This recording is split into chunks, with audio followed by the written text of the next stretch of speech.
পাক ভিজিতে আজকে নতুন রেসিপি হলো মুচমুচে মোচার তর। তার জন্য আমি এখানে একটা ছোট্ট মোচা ভালো করে ছাড়িয়ে ধুয়ে সিদ্ধ করে নিয়ে তারপরে সিদ্ধ করার পরে আবার একটু জল দিয়ে নরমাল জল দিয়ে ধুয়ে জলটা আমি হাতে চিপে ভালো করে নিয়েছি।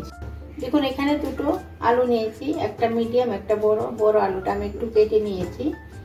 তারপরে আমি আলু দুটো সিদ্ধ করে নিয়েছি। মোচাটা আমি মিক্সিতে ছিটে দিয়ে নিয়েছি।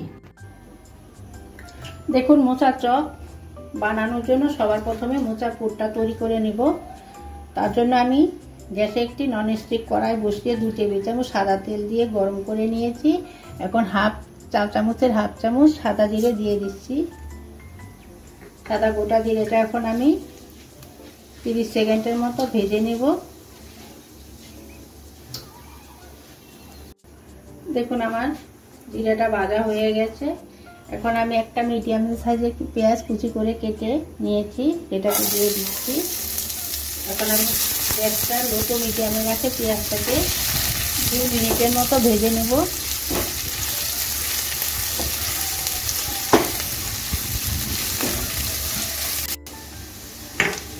দেখুন আমি পেঁয়াজ 2 মিনিট ভেজে নিয়েছি। এখন আমি 6 কোয়া রসুন কুচি করে কেটে নিয়েছি, দিয়ে দিচ্ছি। 1 ইঞ্চি আদা কুচি করে কেটে নিয়েছি, দিয়ে দিচ্ছি। আপনারা চাইলে সেদ্ধ করেও দিতে পারেন আদা রসুনটা। এখন 2 মিনিট আমি কষিয়ে নিচ্ছি পেঁয়াজের সঙ্গে, আরও 2 মিনিট। গ্যাসটা কিন্তু আমি লো টু মিডিয়ামে রেখেছি। দেখুন আমি পেঁয়াজ রসুন আর আদাটাকে আরও 2 মিনিট ভেজে নিয়েছি। এখন গ্যাসটা আমি একেবারে লোতে করে দিচ্ছি, দিয়ে চা চামচের হাফ চামচ হলুদ গুঁড়ো, চা চামচের হাফ চামচ লাল লঙ্কার গুঁড়ো,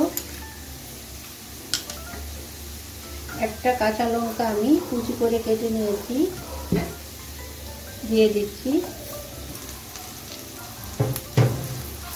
এখন আমি সব কিছু আরও 2 মিনিটের মতো কষিয়ে নিচ্ছি।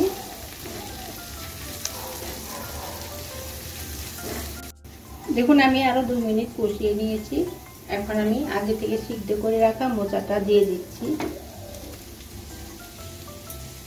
মোচাটাকেও সব কিছুর সঙ্গে মশলার সঙ্গে ভালো করে মিশিয়ে নিচ্ছি।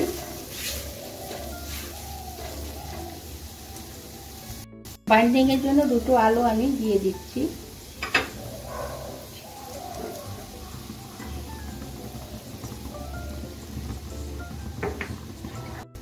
দেখুন চা চামচের 1 চামচ জিরের গুঁড়ো, ভাজা জিরের গুঁড়ো দিয়ে দিচ্ছি।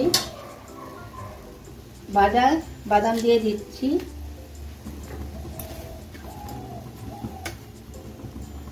চা চামচ 1 চামচ গরম মশলা গুঁড়ো দিয়ে দিচ্ছি। সব কিছু ভালো করে মিশিয়ে নিচ্ছি। চামচের 1 চামচ নুন দিয়ে দিচ্ছি। সব কিছু ভালো করে মিশিয়ে নিচ্ছি। দেখুন আমার মোচার চপ বানানোর জন্য পুরটা তৈরি হয়ে গেছে। এখন আমি কুচি করে রাখা কিছু ধনেপাতা দিয়ে দিচ্ছি। ধনেপাতাটাকে ভালো করে একটু মিশিয়ে নিচ্ছি পুরের সঙ্গে। সবচেয়ে ইন্টারেস্টিং পার্ট হলো ব্রেড ক্রাম্ব অ্যাড করা। এখানে আমি 2 টেবিল চামচ ব্রেড ক্রাম্ব দিয়ে দিচ্ছি। ব্রেড ক্রাম্ব দিয়ে পুরটা তৈরি করলে চপটা খেতে ভালো হবে, বাড়ার সময় মুচমুচে হবে, বাইন্ডিংয়ের কাজও করবে। ব্রেড ক্রাম্ব কিন্তু আমার ঘরে তৈরি করা, আপনারা চাইলে বাজার থেকেও কিনে আনতে পারেন। দেখুন আমার মোচার চপ তৈরির জন্য পুরটা তৈরি হয়ে গেছে। এখন আমি নামিয়ে নেব। দেখবেন আমার কড়া দিয়ে ছেড়ে এসছে। দেখুন আমার পুরটা তৈরি হয়ে গেছে। আমি একটা থালায় ছড়িয়ে দিচ্ছি, একটু ঠান্ডা করে নেব। হাত সহ অবস্থা করে ঠান্ডা করে নেব, তারপরে চপের শেপটা দিয়ে নেব। দেখুন আমার পুরটা ঠান্ডা হয়ে গেছে। এখন আমি শেপ দিয়ে নিব। আর মোচা ছাড়ানো লিঙ্কটা আমার ডেসক্রিপশন বক্সে পেয়ে যাবেন। দেখুন আমি শেপ দিয়ে নিচ্ছি। ঠান্ডা করে নেবেন, ঠান্ডা করলে অনেকটাই শক্ত হয়ে যাবে। দেখুন আমি গোল শেপ দিচ্ছি, আপনারা যে কোনো শেপে আপনাদের পছন্দ অনুযায়ী শেপটা দিয়ে নিতে পারেন।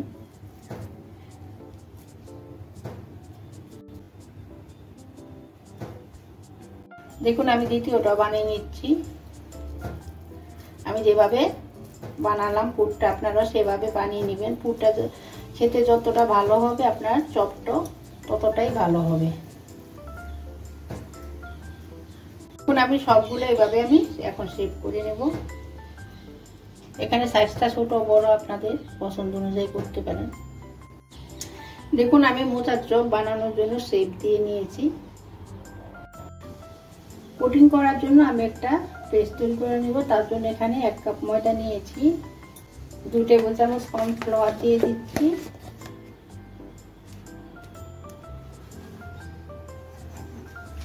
এখন অল্প অল্প জল দিয়ে একটা ময়দার ব্যাটার তৈরি করে নেব।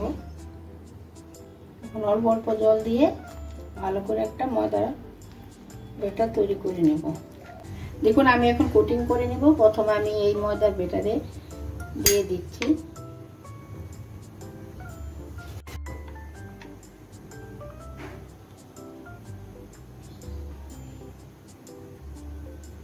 এখন ব্রেডকে আমি দিয়ে দিচ্ছি। ব্রেডকে আমি দিয়ে কোটিং করে নিচ্ছি। ভালো করে কোটিং করে নিতে হবে। আমি এটাকে ডাবল কোটিং করে নেব। আপনারা চাইলে পর্যায়ে ভেজে নিতে পারেন। আমি আবার ময়দার ব্যাটারে ডুবিয়ে নিচ্ছি, নিয়ে আমি কাজটা হাতেই করছি।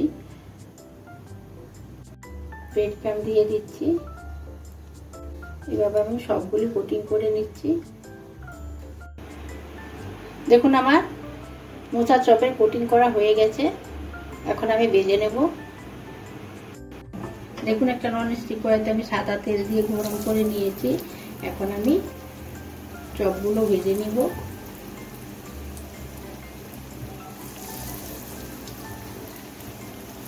আমি দুবারে ভাজবো। গ্যাসটা আমি মিডিয়ামে রেখেছি। দেখুন আমার এক পাশ হয়ে গেছে। এখন আমি উল্টিয়ে দিচ্ছি। এবার উল্টে পাল্টে আমি ভেজে নিচ্ছি।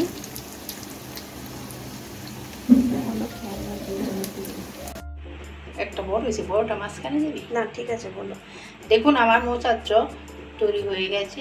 আমি যেভাবে বানালাম আপনারা সেভাবে বানিয়ে চায়ের সঙ্গে গরম গরম মুড়ির সঙ্গে খাবেন, দেখবেন খুব ভালো লাগবে।